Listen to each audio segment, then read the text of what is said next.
Hi, I'm Simon. I've been reviewing the 42-inch Sony TV.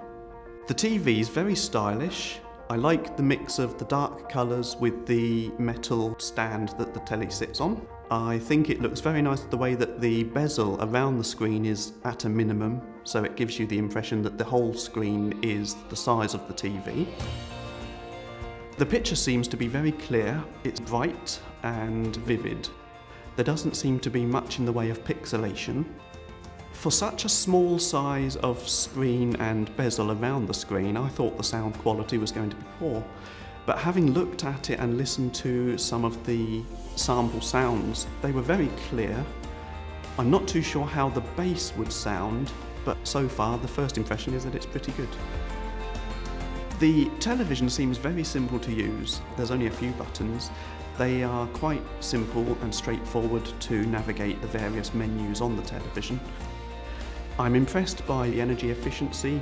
It means that it's not going to cost an arm and a leg to sit and watch television, and I'm impressed that it's useful for the environment. I'm very pleased I've had the opportunity to look at this television. So far it looks just the sort of television I would look for in the shops.